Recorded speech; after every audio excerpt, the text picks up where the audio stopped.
बिस्मिल्लाहिर्रहमानिर्रहीम।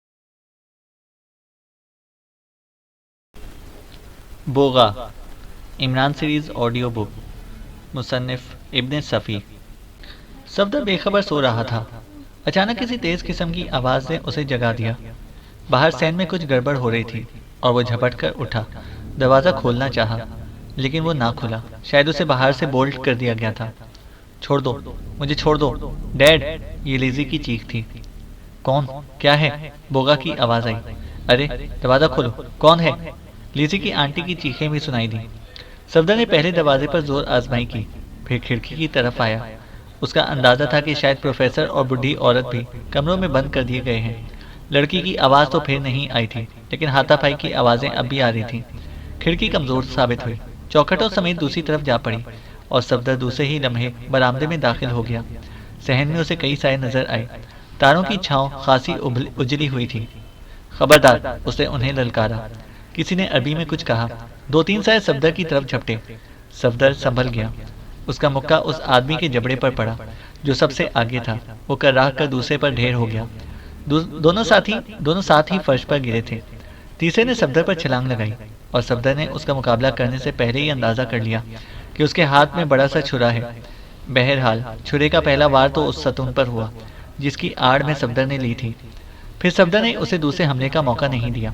दोनों हाथों से गर्दन दबोच कर सतून पर रगड़े देने शुरू कर दिए।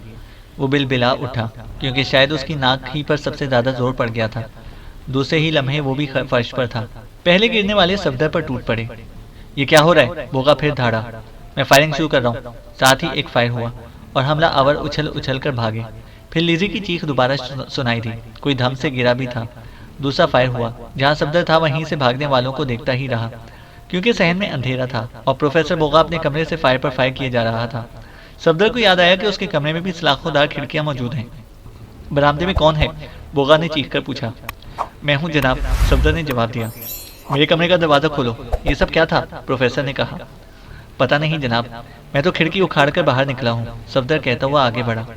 बोगा एक हाथ में टॉर्च और दूसरे में रिवॉल्वर संभाले हुए बाहर निकला। लिज़ी सहन के वस्त में फर्श पर पड़ी हुई थी। प्रोफेसर ने झपट कर उसे उठाया। सफदर ने टॉर्च संभाली। बूढ़ी औरत अब भी चीखे जा रही थी। खामोश रहो, बोगा ने उसे डांटा। लिज़ी की पेशानी से खून बह रहा था और वो बेहोश थी। प्रोफेसर ने उसे हाथों पर उठाया। लाइब्रेरी में चलो, उसने कहा और एक बार फिर बूढ़ी औरत को डांटा जो अब भी चीखे जा रही थी। सफदर उसे रोशनी दिखाता हुआ लाइब्रेरी में आया। लिज़ी एक बड़ी मेज़ पर लिटा दी गई और बोगा ने सफदर से कहा, जाओ उसके कमरे का दरवाज़ा भी खोल दो, वरना वो मुझे पागल कर देगी। पता नहीं वो कौन थे और क्या चाहते थे, प्रोफेसर ने कहा। सफदर टॉर्च लिए हुए बाहर निकल आया। सदर दरवाजे के दोनों पार्ट खुले हुए थे। हमलावर शायद दीवार फलांग कर अंदर आए थे और सदर दरवाजे से फरार हुए थे। सफदर ने बूढ़ी औरत के कमरे का दरवाज़ा खोल दिया और उसने उसे देखते ही सवालात की बौछार कर दी। मैं कुछ भी नहीं जानता मोहतरमा, सफदर ने कहा। मुमकिन है कि वो चोर रहे हों। बहरहाल वो मिस्सी को जख्मी करके भाग गए हैं। मेरी बच्ची, मेरी बच्ची, वो चीखती हुई लाइब्रेरी की तरफ दौड़ी और अंधेरे में किसी चीज़ से ठोकर खाकर ढेर हो गई। सफदर ने झपट कर उसे उठाया। वो कर्राह रही थी। चलो, खुदा के लिए मुझे वहाँ ले चलो। कैसी है मेरी बच्ची?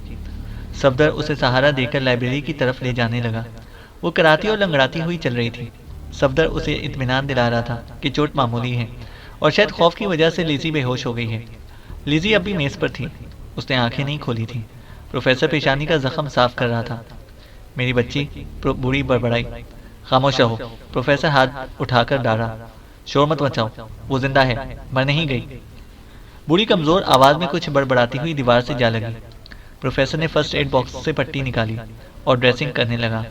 सफदर को याद आया कि उसने सदर दरवाज़ा बंद नहीं किया, इसलिए वो फिर लाइब्रेरी से निकल आया। वो दरवाज़ा बंद करके दोबारा लाइब्रेरी की तरफ मुड़ ही रहा था कि बाहर शोर सुनाई दिया और फिर दरवाज़ा पीटा जाने लगा।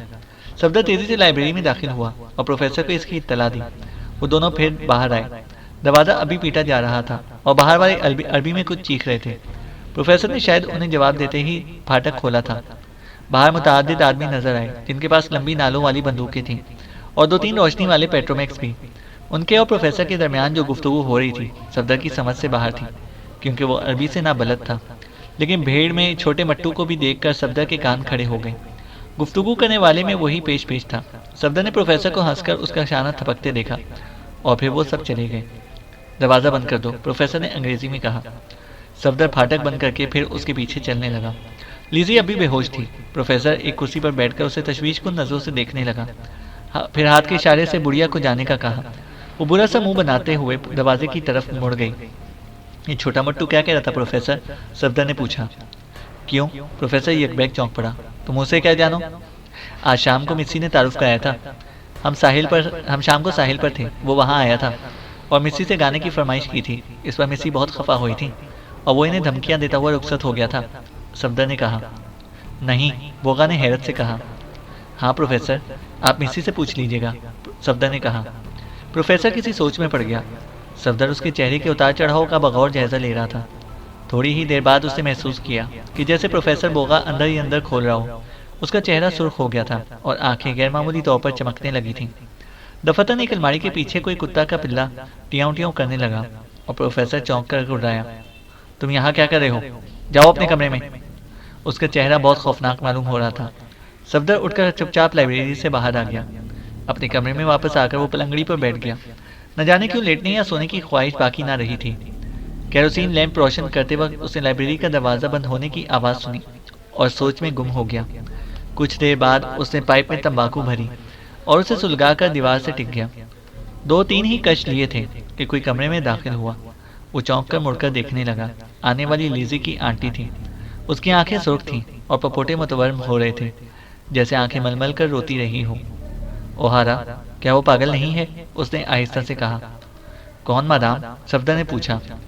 उसने लाइब्रेरी का दरवाज़ा बंद करके अंधेरा कर दिया है, वो अब औरत बोली। क्या मतलब? सफदर उछल पड़ा। क्या वो गरीब बच्ची रात भर उसी तरह मेज़ पर पड़ी रहेगी? क्या ये पागलपन नहीं है? दीवानगी नहीं है मेरी बच्ची? खुदा गारत करे उस किताब के कीड़े को। ये सोच ही नहीं सकता कि आदमी गोश्त पोस्ट रखता है। उसके भी एहसासात हैं, वो महसूस कर सकता है। चोट लगने पर करा सकता है या मर भी सकता है। वो औरत बोलती चली गई। मैं खुद भी नहीं समझ सकता मादाम, सफदर ने कहा। तुम्हें तस्लीम करना पड़ेगा कि बोगा दीवानगी की हदूद में दाखिल हो चुका है। वो ख्वाबगाह से उठकर लाइब्रेरी में आया था। अब रोशनी गुल करके खुद भी वहीं किसी मेज़ पर पड़ रहेगा। क्या तुम्हें सर्दी महसूस नहीं होती? उस औरत ने कहा। हाँ, रातें तो ठंडी होती हैं मादाम यहाँ की। मैं भी महसूस करता हूँ और मेरे बिस्तर में कंबल भी मौजूद है, सफदर ने कहा। लेकिन वो ठंडी मेज़ पर खुली पड़ी होगी। खुदा के लिए कुछ करो, वरना सुबह तक न जाने उसका क्या हशर हो, वो औरत बोली। मैं क्या कर सकता हूँ मादाम? मुझे प्रोफेसर से खौफ मालूम होता है, सफदर ने बेबसी से कहा। इस पर बूढ़ी औरत बिलबिलाकर बोगा को कोसने लगी। वो उंगलियों से क्रॉस बनाती और बोगा को दिल दहला देने वाली बददुआएं देने लगती। कुछ देर बाद सफदर ने पूछा, कुत्ते के पिल्लों और बंदर के बच्चों का इतना ख्याल क्यों रखते हैं प्रोफेसर? उसे किसी कुत्तिया ने जना था, बूढ़ी औरत दांत पीसकर बोली। और उसका बाप कोई बंदर था। सफदर की हैरत बढ़ती ही जा रही थी। वो प्रोफेसर के मुतालिक बहुत कुछ जानना चाहता था, लेकिन क्या ये बुढ़िया इस सिलसिले में मुफीद साबित होती? वो इसका फैसला ना कर सका। दफतन उसने कहा, आप तो एक मुहज़्ज़िब खातून मालूम होती हैं, इस वीराने में किस तरह फंसी? सफदर ने पूछा। बदनसीबी, शामत, बुढ़िया ने ठंडी सांस ली। इसी बच्ची की वजह से मुझे भी दर बदर की ठोकरें खानी पड़ी थी। हम यूनान में थे। बोगा कॉलेज में लड़कों को पढ़ाता था। मेरी बहन से उसकी शादी हुई। मैं बहन के साथ ही रहती थी। लिज़ी की पैदाइश के बाद वो मर गई और बोगा हकीकतन बहुत बड़ा शैतान साबित हुआ। मैं इसका साथ हरगिज़ ना देती, मगर ये नन्ही सी बच्ची मेरी छाती से चिमटी हुई थी। एक दिन यूनान से बेसरो सामानी की हालत में भागना पड़ा, क्योंकि मुसल्ला पुलिस के आदमी चारों तरफ बोगा की बू सूंघते फिर रहे थे। उसी रात को मुझे मालूम हुआ कि बोगा हकीकतन क्या था। वो हुकूमत के खिलाफ एक खुफिया तंजीम का सरगना था और किसी तरह उसका राज जाहिर हो गया था। हम माहीगीरों के एक स्टीमर में छुपकर कीनिया पहुंचे। बोगा ने वहाँ नए सिरे से जिंदगी शुरू की और बहुत जल्द एक दौलतमंद आदमी बन गया और फिर एक रात वहाँ से भी भागना पड़ा। बोगा कहता है कि भागना पड़ा था, लेकिन मुझे आज भी ऐसा महसूस होता है जैसे हम बहुत सुकून और इत्मीनान के साथ यहाँ आए हों। ना ही हमारा ताकुब किया गया था और ना यूनान की सी भागम भाग हुई थी। यहाँ पहुंचे तो मालूम हुआ कि अब यहाँ से कभी वापस ना जा सकेंगे, क्योंकि यहाँ से कभी कोई वापस नहीं जाता। बूढ़ी औरत बताती चली गई। बसर औकात की क्या सूरत है? सफदर ने पूछा। फ्रांस की हुकूमत बोगा को वजीफा देती है और उसके फ्रांसीसी दोस्त उसकी मदद करते रहते हैं, उस औरत ने कहा। मेरा ख्याल है कि बोगा जब चाहें तो यहाँ से जा भी सकते हैं। क्या उनके फ्रांसीसी अहबाब उनकी मदद नहीं करेंगे? सफदर ने पूछा। वो अब खुद ही यहाँ से नहीं जाना चाहता। औरत बोली। बड़ी अजीब बात है। सफदर दोबारा पाइप में तंबाकू भरने लगा। ओह, मैं अभी तक यही समझ सकी हूँ कि ये जजीरा पागल खाना है। औरत बोली। क्यों, क्या दूसरे आदमियों से भी दीवानगियां सरजद होती हैं? सफदर ने पूछा। सब पागल हैं। क्या ये दीवानगी नहीं है कि वो सिर्फ इसी जजीरे में महदूद रहना चाहते हैं? औरत ने कहा। सफदर कुछ ना बोला। वो सोचने लगा था अब उसके सवालात की नौयत क्या होनी चाहिए। दफतन कदमों की आहटें सुनाई दी और बुढ़िया सहमी हुई नजरों से देखने लगी। दूसरे लम्हे कमरे में बोगा दाखिल हुआ। ओह तुम, वो बुढ़िया को घूरता हुआ बोला। तुम इस वक्त यहाँ क्या कर रही हो? कुछ नहीं। कुछ भी तो नहीं, वो रोनी सी आवाज में हिकलाई। दफा हो जाओ, भागो। बोगा धाड़ा और वो किसी सहमी हुई गाय की तरह भाग निकली। बोगा चंद लम्हे खड़ा सफदर को घूरता रहा, फिर दरवाजे की तरफ मुड़ता हुआ बोला, मेरे साथ आओ। वो फिर लाइब्रेरी में आए। अब यहाँ रोशनी थी, केरोसिन लैंप रोशन कर दिए गए थे और उनकी जर्द रोशनी में लिजी बरसों की बीमार नजर आ रही थी। अब वो पैर लटकाए बड़ी मेज पर बैठी थी और उसका जिस्म ढीला ढाला सा नजर आ रहा था। ये तो कहती है कि छोटे मट्टू से मुलाकात हुई ही नहीं, बोगा ने सफदर की तरफ घूरते हुए कहा। सफदर ने लिजी की तरफ देखा जो उसे रहम तलब नजरों से देख रही थी। वो चकरा गया। उसकी समझ में नहीं आ रहा था कि अब उसका रवैया क्या होना चाहिए। मेरा सर चकरा रहा है प्रोफेसर, सफदर ने दोनों हाथों से सर थाम कर कहा। मुझे ऐसा महसूस हो रहा है कि जैसे कोई बहुत बड़ा भयानक ख्वाब देख रहा हूँ।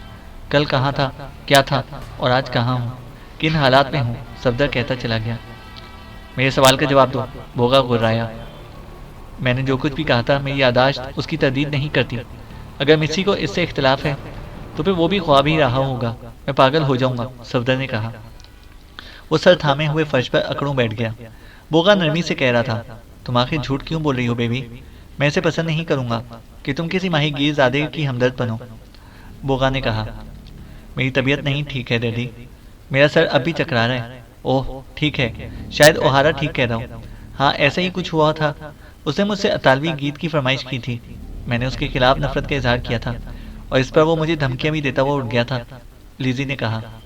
बस जाओ, प्रोफेसर ने नर्म लहजे में कहा। ओहारा तुम भी जाओ, मैं तुम्हारा ममनून हूँ कि तुमने अपनी जान खतरे में डालकर बेबी को बचाया था, वरना शायद बहरी कज़ाक उसे पकड़ कर ले जाते। प्रोफेसर बोगा ने कहा। वो बहरी कज़ाक थे? सफदर ने हैरत से कहा।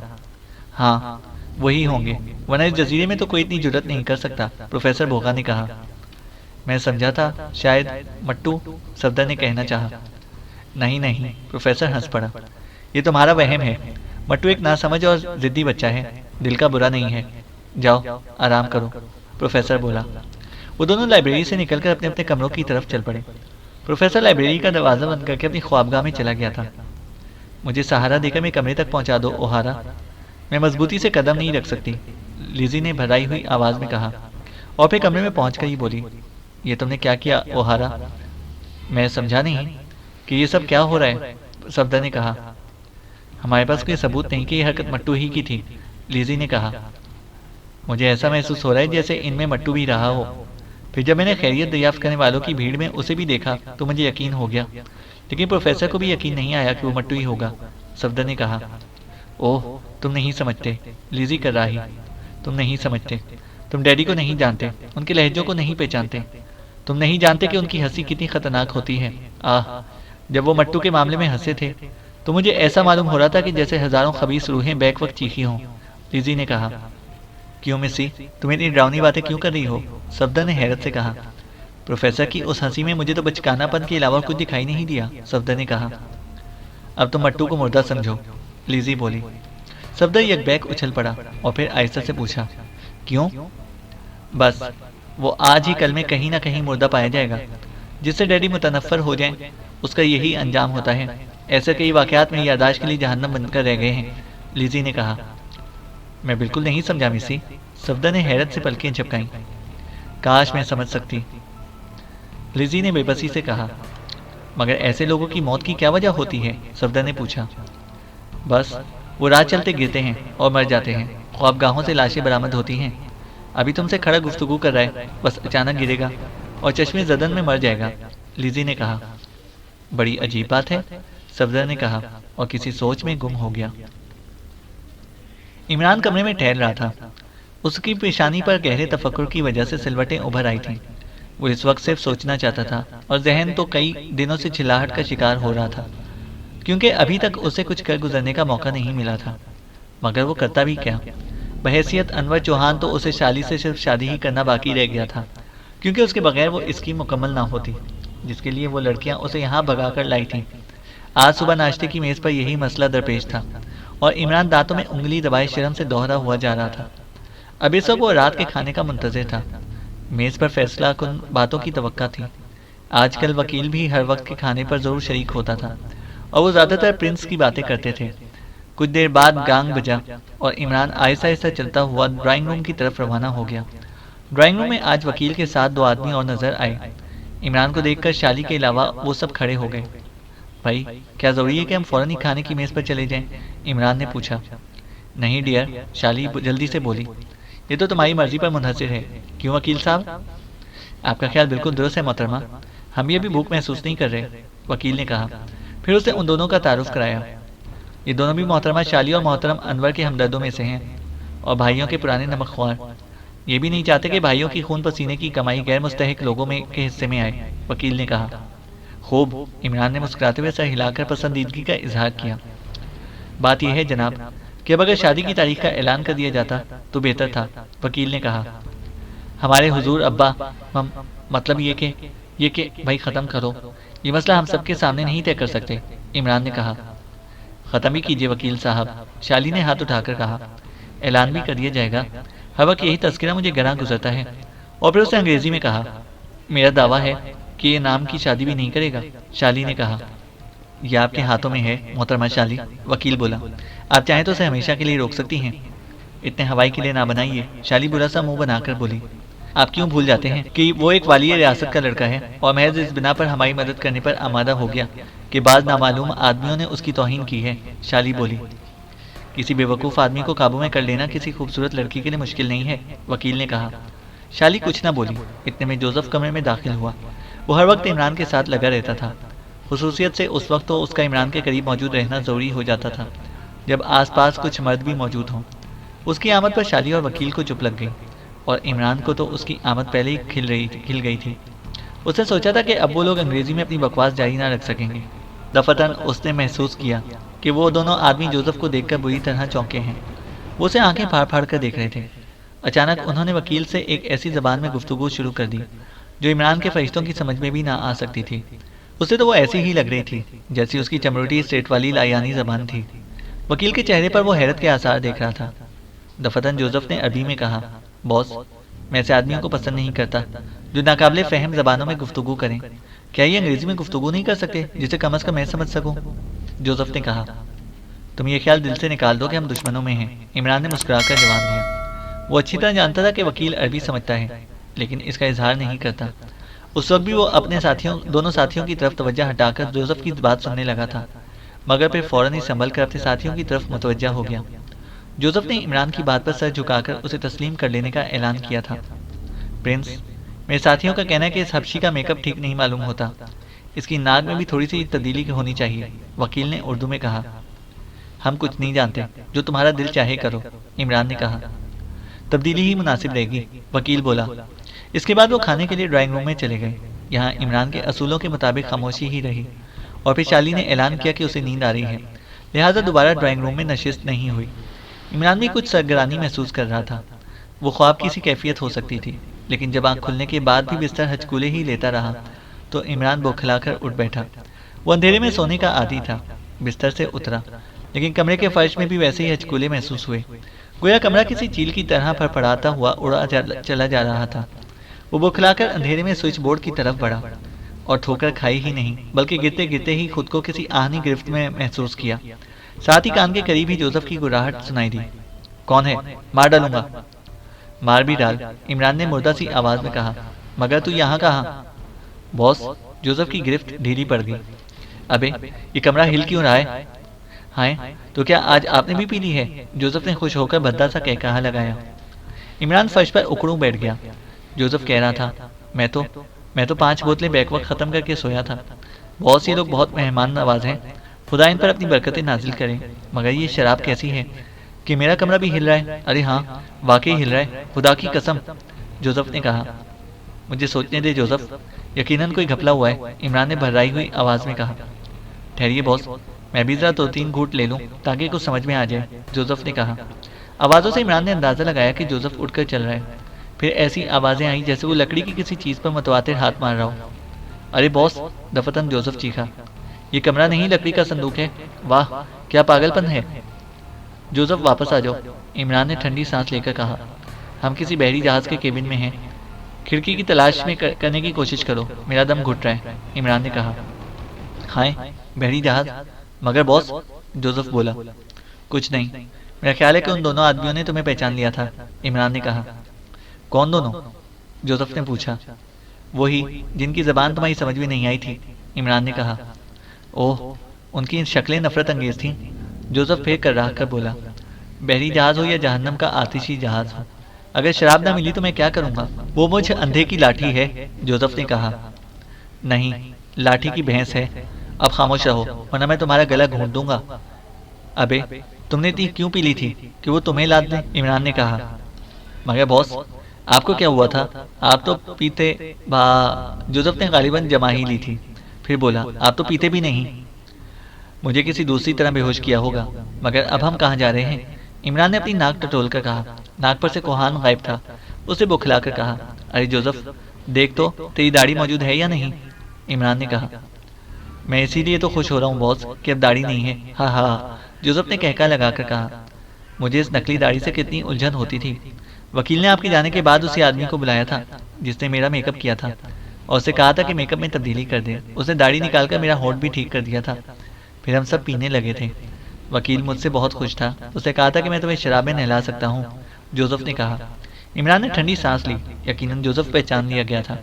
मगर आखिर ये क्या चक्कर था? इतना ही था जितना सामने आया था, या कुछ और भी था? और अभी बहरी ऊँट किस करवट बैठेगा? इसी देश में बैठेगा या रेगिस्तानी ऊँट की तरह जिधर मुंह उठ गया उधर ही? या ओह बॉस, यकबैक जोसेफ खुश होकर बोला। अगर ये जहाज है तो यहाँ शराब जरूर मिलेगी, जोसेफ ने कहा। खामोश रहो, इमरान टटोलता हुआ उठा और फिर बिस्तर पर जाकर लेट गया। सफदर तरकारियों की छाबी पीठ पर लादे हुए घर की तरफ जा रहा था कि दफतन छाबी उसकी गिरफ्त से छूटकर जमीन पर जा गिरी, क्योंकि उसे मकामी आदमियों के मजमे में एक जाना पहचाना चेहरा नजर आया था। और नजर भी यूं आया था कि उस मजमे में सबसे लंबे आदमी का चेहरा था। जोसेफ, उसकी जबान से बेइख्तियार निकला और तरकारियों की झाबी संभाल कर वो मजमे की तरफ झपटा। करीब पहुंचकर उसने इमरान की आवाज़ सुनी जो अरबी में कुछ कह रहा था और लोग कहे लगा रहे थे। अरे यार, जोसेफ ने कहा, खाली खुली हंसने से क्या फ़ायदा? थोड़ी सी पिला दो, फिर ऐसे तमाशे दिखाऊंगा कि तबीयत खुश हो जाएगी, जोसेफ की आवाज़ आई। ये उसने अंग्रेजी में कहा था और फिर गड़बड़ाकर अरबी में कुछ कहने लगा। सफदर घर की तरफ भाग आया। वो चाहता था कि तरकारी की झाबी वहाँ फेंक कर फिर यहीं वापस आ जाए। लिजी ने उसे रोकने की कोशिश की थी, लेकिन वो नहीं रुका था। वापसी पर उसने मजमे को वहीं पाया। जोसेफ सर के बल खड़ा अरबी में कोई गीत गा रहा था। लोग कहे लगा रहे थे और इमरान किसी मदारी की तरह हाथ हिला हिलाकर कुछ कह रहा था। लोग हंसते रहे। जोसेफ उल्टे सीधे करतब दिखाता रहा। इमरान मदारियों की नकल उतारता रहा और फिर एक बैग छोटा मट्टू भी वहां आ पहुंचा। उसके साथ 5 आदमी थे जिनके हाथों में लंबी नालों वाली राइफलें थीं और सीनों पर कारतूसों की पेटियां नजर आ रही थीं। मट्टू को देखते ही मजमा काई की तरह फट गया। इमरान और जोसेफ सीधे खड़े हो गए। राइफलों की नाल उनकी तरफ उड़ गई थी। तुम कौन हो? मट्टू ने अंग्रेजी में पूछा। इमरान ने कोई जवाब ना दिया। खामोशी से खड़ा पलकें झपकाता रहा। लेकिन जोसेफ लहक लहक कर बोला, वाह, एक तो मिला जो अंग्रेजी जानता हो। ए भाई, तुम पर खुदा की रहमतें नाजिल हों। थोड़ी सी पिलवा दो ताकि ये ज़बान मजीद दुआओं के लिए खुल सके, जोसेफ ने कहा। तुम कहाँ से आए हो? मट्टू ने पूछा। हमें तो ऐसा मालूम होता है कि जैसे हम ज़मीन फाड़ कर निकले हों। अच्छे भले महल में सोए थे। आँख खुली तो एक रेत का टीला हमें लोरियाँ सुना रहा था, जोसेफ ने कहा। ज्वारी हो? मट्टू ने आंखें निकाली। नहीं गवर्नर, ये प्रिंस ऑफ चमरोटी हैं और मैं इनका बॉडीगार्ड। अभी हम सर्कल दिखा रहे थे।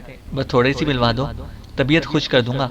और अगर ना पिलवाई तो मैं दोहरिया हो जाऊंगा और वो जो स्लेब पर है तुम्हें एक बहुत बड़ी बद्दुआ देगा, जोसेफ ने कहा। बकवास बंद करो और हमारे साथ चलो, मट्टू ने कहा और फिर सफदर की तरफ मुड़कर कहा, क्या तुम इन लोगों को जानते हो? क्यों नहीं, ये मेरे बॉस प्रिंस ऑफ चमरोटी हैं। हम लोगों पर पता नहीं कौन सी मुसीबत नाजिल हुई है जो इस मनहूस जजीरे में इस तरह फेंके जा रहे हैं, सफदर ने जवाब दिया। अच्छा, तो तुम भी मेरे साथ ही चलो। मेरे डैडी तुमसे भी गुफ्तगू करना पसंद करेंगे, मट्टू ने कहा और उन्हें राइफलों के घेरे में लेकर एक तरफ को चल पड़ा। इमरान सफदर से गुफ्तगू करना चाहता था, इसलिए उससे ने इसे निहायत इत्मीनान से उर्दू में मुखातिब किया। तुम यहाँ कैसे? यही सवाल मैं आपसे भी करना चाहता था, सफदर ने कहा। इस जगह का क्या नाम है? इमरान ने पूछा।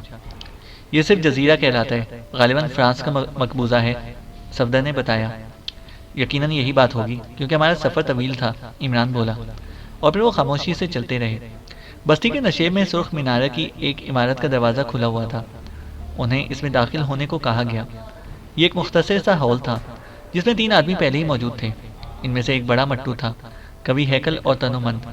इसका चेहरा घनी और गोल दाढ़ी से ढका हुआ था। मूंछें इतनी घनेरी थीं कि दहाना तलाश करने के लिए आंखों पर खासा जोर देना पड़ता। छोटे मट्टू ने उससे जो कुछ भी कहा सफदर नहीं समझ सका, क्योंकि अरबी ज़बान इस्तेमाल की गई थी।